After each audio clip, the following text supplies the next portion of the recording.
ുന്നവന്റെ പേരല്ല ദൈവം. കാലത്തിന് നാം സന്നിവേശിക്കേണ്ടവന്റെ പേരാണ് ദൈവം, ഈശ്വരൻ. കാലം അത് സമ്മാനിക്കുന്ന കാഴ്ചപ്പാടുകൾക്കും മാറ്റം സംഭവിക്കാം. അങ്ങനെ കാലം മുൻപോട്ട് വെക്കുന്ന പലതിനും കാലാകാലങ്ങളിൽ മാറ്റം സംഭവിക്കാം. ഒരിക്കൽ ഈ മലയാളക്കര പാടിയിരുന്നു, നാളികേരത്തിന്റെ നാട്ടിൽ എനിക്കൊരു നാഴിയിടങ്ങഴി മണ്ണുണ്ട്. ഇതൊന്നും അറിയത്തില്ലേ? പിന്നെന്താ ഒന്നും മൂളാത്തെ? നാളികേരത്തിന്റെ നാട്ടിൽ എനിക്കൊരു നാഴിയിടങ്ങഴി മണ്ണുണ്ട്, അതിൽ നാരായണ കിളി കൂടുകൂട്ടും വിധം നാലുകാലോരപ്പുരയുണ്ട് എന്ന് പാടിയ മലയാളക്കര ഇന്ന് പാടുന്നത് കട്ടച്ചോര കൊണ്ട് ജ്യൂസടിക്കും സോഡാ സർബത്ത്. ഹേ ബനാനെ ഒരു പൂ തരാമോ? പിന്നെ ഒരാശ്വാസം, ഈ ലോകം സൃഷ്ടിച്ച കർത്താവിന് സ്തുതി, പ്രേമത്തെ സൃഷ്ടിച്ച കർത്താവിന് സ്തുതി. വിമർശനമല്ല പ്രിയമുള്ളവരെ, ഇത് വസ്തുതയാണ്. ഞാനും നിങ്ങളും ജീവിക്കുന്ന ഈ കാലത്തിന്റെ വൈകൃത മനോഭാവങ്ങളെ, ഈ വസ്തുതകളെ ഒന്ന് നിങ്ങളുമായി പങ്കുവെച്ചു എന്ന് മാത്രം. കാലം ഇത്രയേറെ മാറിയിട്ടും ഇന്നും കാലത്തിനും ശാസ്ത്രത്തിനും കണ്ടുപിടിക്കാത്ത എത്രയോ വാചകങ്ങളുണ്ട്, അതിന്റെ അർത്ഥങ്ങളുണ്ട്. ഞാനും നിങ്ങളും ദൈനംദിനം ജീവിതത്തിൽ ഉപയോഗിക്കുന്ന രണ്ട് വാചകമുണ്ട്. ഒന്ന് ഞാന്, ഒന്ന് നീ. ഞാൻ ഞാൻ ഞാൻ ഞാൻ, നീ നീ നീ നീ. ഈ വാചകത്തിന്റെ അർത്ഥം പോലും ശാസ്ത്രമോ അതുൾപ്പെടുന്ന കാലമോ കണ്ടുപിടിച്ചിട്ടില്ല. എന്നാൽ ആധ്യാത്മികത പറഞ്ഞു വെക്കുന്നുണ്ട്, ഞാൻ ഇനിയും വളരേണ്ട ഒരാളാണ് നീ.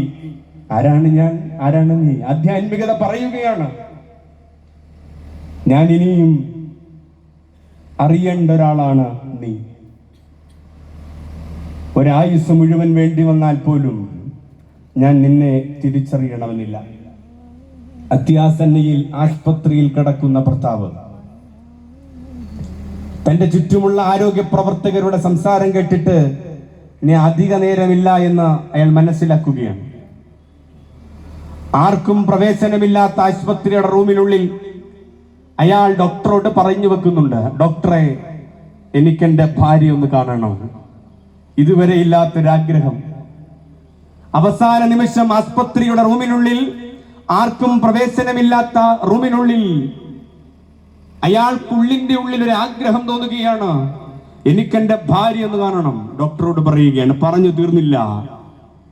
ഓടിക്കിതച്ചെത്തുന്ന ഭാര്യ തണുത്തു മരവിച്ച അയാളുടെ കൈകളിലേക്ക് ചുടുജീവന്റെ ചൂട് ഇത്തിരി അവൾ പകരുന്നുണ്ട്.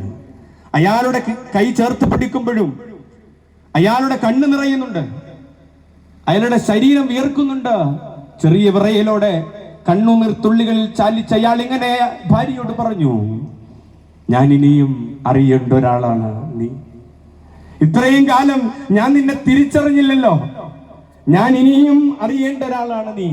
ഞാൻ അത് നഷ്ടപ്പെടുത്തുവാനുള്ളതാണ്, നീ അത് നേടിയെടുക്കുവാനുള്ളതാണ്. ഞാൻ എന്നുള്ളത് അത് നഷ്ടപ്പെടുത്തുവാനുള്ളതാണ്, നീ എന്നുള്ളത് ഞാൻ നേടിയെടുക്കേണ്ടതാണ്.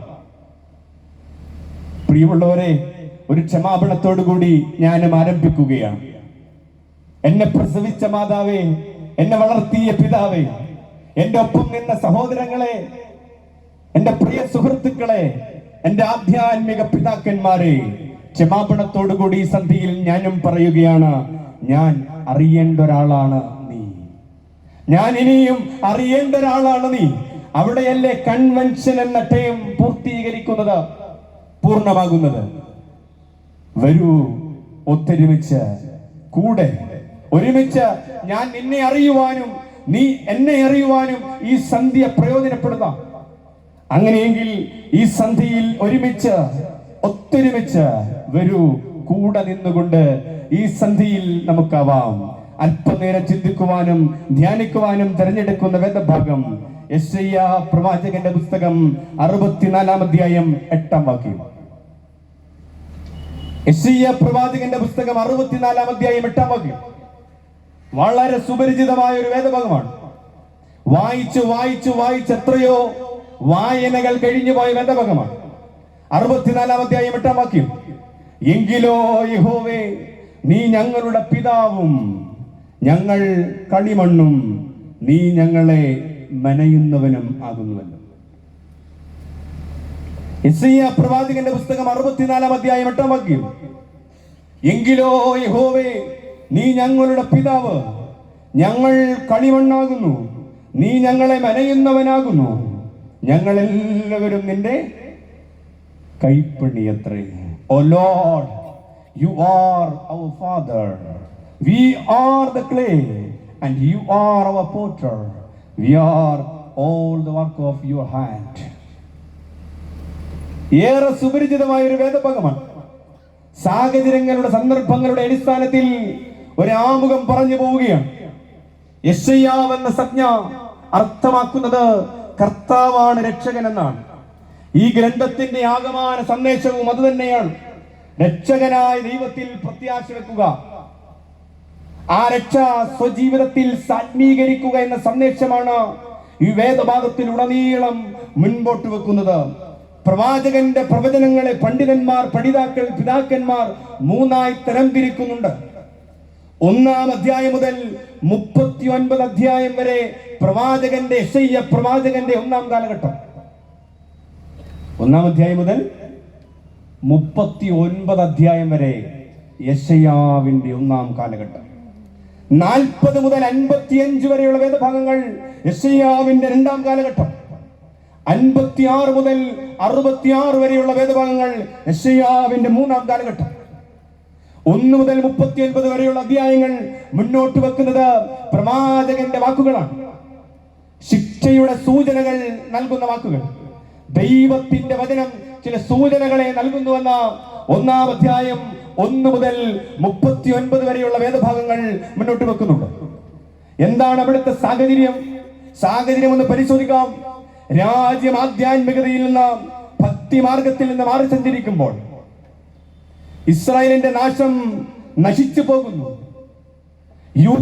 ഇസ്രായേലിന്റെ ഭാഗം നശിച്ചു പോകുന്നു. യൂദാ രാജ്യത്തിന്റെ അധപ്പതനവും വിദൂരമല്ലായിരുന്നു. ഈ സാഹചര്യങ്ങളിൽ പ്രവാചകന്റെ വാക്കുകൾക്ക് പുല്ലുവില കൽപ്പിക്കുന്ന ഒരു സമൂഹം, ദൈവത്തിന്റെ വചനത്തിന് വില കൽപ്പിക്കാത്ത ഒരു സമൂഹം. ചുരുക്കത്തിൽ ഇന്നത്തെ ഭാഷയിൽ പറഞ്ഞാൽ ജനം തിന്മയിൽ ആറാടുകയായിരുന്നു. ഇന്നത്തെ ഭാഷയിൽ പറഞ്ഞാൽ ജനം തിന്മയിൽ ആറാടുകയായിരുന്നു. അവിടെയാണ് പ്രവാചകന്റെ വാക്കുകൾക്ക് യാതൊരു വിലയും കൽപ്പിക്കാതെ പോകുന്നത്.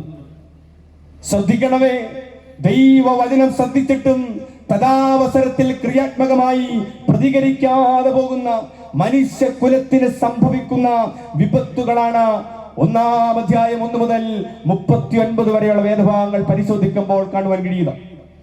6-ാം അധ്യായം 9 മുതൽ വരെയുള്ള വാക്യങ്ങളൊന്ന് വായിക്കാം. 6-ാം അധ്യായം 9-10 വാക്യങ്ങൾ എത്ര കേട്ടാലും നിങ്ങൾ മനസ്സിലാക്കുകയില്ല, എത്ര കണ്ടാലും നിങ്ങൾ ഗ്രഹിക്കുകയില്ല. കാരണം അവരുടെ കണ്ണുകൾ കൊണ്ട് കാണുകയും ചെവികൾ കൊണ്ട് കേൾക്കുകയും ഹൃദയം കൊണ്ട് ഗ്രഹിക്കുകയും അങ്ങനെ അവർ അനുതപിച്ച് മോചനം പ്രാപിക്കുകയും ചെയ്യാതിരിക്കുന്നത് ഈ ജനത്തിന്റെ ഹൃദയം കടുത്തു പോയിരിക്കുന്നു. അവരുടെ ചെവികൾ കനമുള്ളതാക്കി, കണ്ണുകൾ കാഴ്ചയില്ലാതായി. ദൈവവചനത്തിന് അനുസൃതമല്ലാതെ ഒരു ജനം അവരുടെ സഞ്ചാരം മുന്നോട്ട് പോകുമ്പോൾ അവിടെ ഒരു സമൂഹത്തിന്റെ പ്രതിച്ഛായ തന്നെ മാറുകയാണ്. അത്തരക്കാരുടെ ആധ്യാത്മികത ക്ഷയിച്ചു പോവുകയാണ്. ശ്രവണേന്ദ്രിയങ്ങൾ ബധിരമാവുകയാണ്. ചിലപ്പോഴൊക്കെ മാതാപിതാക്കൾ അച്ഛന്മാരോട് പരാതി പറയാറുണ്ട്, എന്റെ അച്ഛോ, ഇവന്റെ ചെവിയിലോട്ടൊന്നും കേറുന്നില്ല. ശ്രവണേന്ദ്രിയങ്ങൾ ബധിരമാകുന്നു. സ്നേഹത്തിന്റെ ഹൃദയമിടിപ്പ് ആകമാനം നശിച്ചു പോകുന്നു. എന്റെ അച്ഛോ, ഇങ്ങാർക്കൊരു സ്നേഹമില്ല. സ്നേഹത്തിന്റെ ഹൃദയമിടിപ്പ് ആകമാനം നശിച്ചു പോകുന്നു. ദേവാലയങ്ങൾ തകർന്നടിയുന്നു. മഹാഭൂരിപക്ഷം ജനങ്ങളും വാളിന് ഇരയാകുന്നു. ശേഷിച്ചവർ ബാബേലിലേക്ക് നാടുകടത്തപ്പെടുന്നു. എന്തുകൊണ്ടും ഏതുകൊണ്ടും യെശയ്യാ പ്രവാചകൻ നിസ്സഹായനായി നോക്കി നിൽക്കേണ്ടി വരുന്ന 1-ാം ഘട്ടം. 2-ാമത്തെ ഘട്ടത്തിലേക്ക് പ്രവേശിക്കാം. 40-ാം അധ്യായം മുതൽ 55 വരെയുള്ള വേദഭാഗം വേഗം ആമുഖം പറഞ്ഞു പോവുകയാണ്.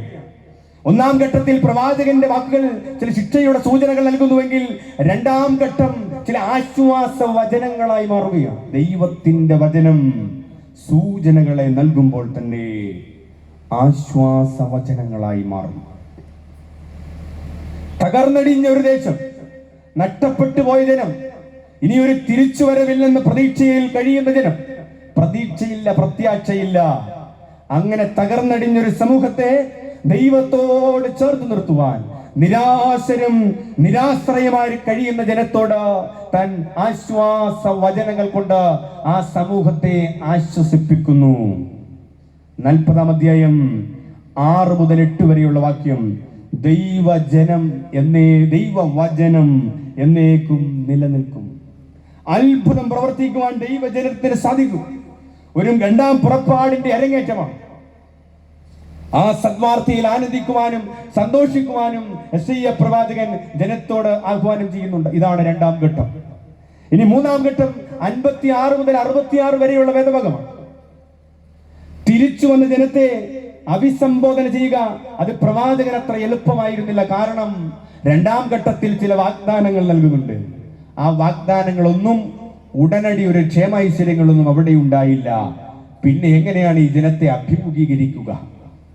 ദൈവവചനം എന്നേക്കും നിലനിൽക്കും, നിങ്ങളെ ആശ്വസിപ്പിക്കും, നഷ്ടപ്പെട്ടു പോയത് തിരികെ ലഭിക്കും എന്നിങ്ങനെയുള്ള ആശ്വാസ വചനങ്ങൾ കൊണ്ട് ജനത്തെ തിരിച്ചു കൊണ്ടുവന്നിട്ട് ഉടനടി ഒരു ക്ഷേമാശ്വര്യങ്ങളൊന്നും ഉണ്ടായില്ല എന്ന പക്ഷം ആ ജനത്തെ അഭിമുഖീകരിക്കുക എന്നുള്ളത് യെശയ്യാ പ്രവാചകനെ സംബന്ധിച്ചിടത്തോളം അത്ര എളുപ്പം